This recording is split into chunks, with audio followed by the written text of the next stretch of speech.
বাংলাদেশের নতুন প্রধানমন্ত্রী হিসেবে বিএনপি চেয়ারম্যান তারেক রহমানের শপথ অনুষ্ঠানে ভারতের প্রধানমন্ত্রী নরেন্দ্র মোদীকে আমন্ত্রণ জানানোর পরিকল্পনা করেছে বিএনপি।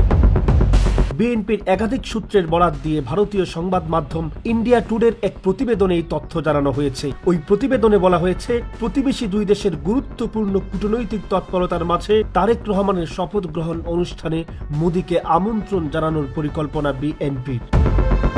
বিএনপি আনুষ্ঠানিকভাবে সেই প্রস্তুতি নিচ্ছে বলেও জানিয়েছে দলীয় নির্ভরযোগ্য একটি সূত্র।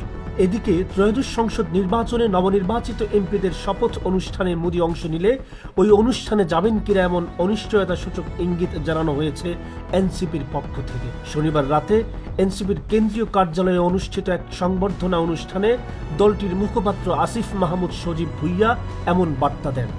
তিনি বলেন, ভারতের প্রধানমন্ত্রী নরেন্দ্র মোদী যদি এদেশের কোনো সরকারের শপথ অনুষ্ঠানে আসেন তাহলে আমাদের ভাবতে হবে আমরা সেই শপথ অনুষ্ঠানে যাব কিনা। এমন মন্তব্য করেছেন জাতীয় নাগরিক পার্টি এনসিপি নির্বাচন পরিচালনা কমিটির চেয়ারম্যান ও দলের শীর্ষ এই নেতা।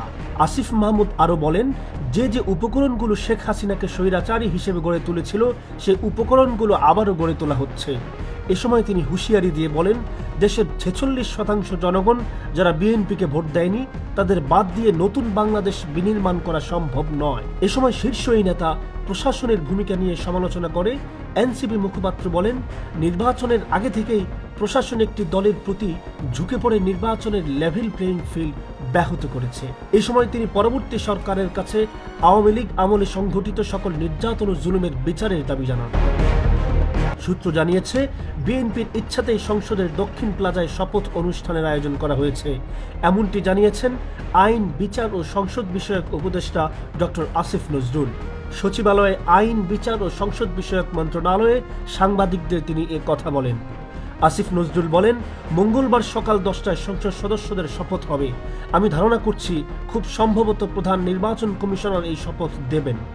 বিএনপির পক্ষ থেকে জানানো হয়েছে, শপথের পরেই তাদের সংসদীয় দলের প্রধানকে নির্বাচিত করবেন। এছাড়া বিকেল 4টায় সংসদের দক্ষিণ প্লাজায় মন্ত্রিসভার শপথ হবে। আমার জানামতে এটি রাষ্ট্রপতি করবেন। কারা আমন্ত্রিত হবেন এমন প্রশ্নে তিনি বলেন, এই বিষয়ে মন্ত্রিপরিষদ বিভাগ সিদ্ধান্ত নেবেন। আমার জানামতে এখন পর্যন্ত সার্কভুক্ত দেশগুলোকে দাওয়াত দেওয়া হয়েছে, সেখানকার মন্ত্রীদের দাওয়াত দেওয়া হয়েছে।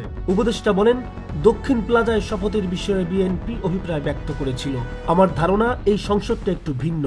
ছাত্র জনতার আত্মত্যাগ এবং এই গণ অভ্যুত্থান অনেক ত্যাগ, কষ্ট ও বেদনার বিনিময়ে সংসদ পেয়েছি।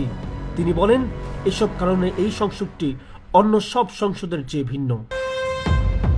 সব মিলিয়ে বিএনপির আমন্ত্রণ, মোদীর শপথ অনুষ্ঠানে যোগদান, অপরদিকে এনসিপির এমন কঠোর বার্তা শপথ অনুষ্ঠান ঘিরে এক নতুন অনিশ্চয়তায় ফেলেছে। মাহাইর ইসলাম, ঢাকা ভয়েস 24, ঢাকা।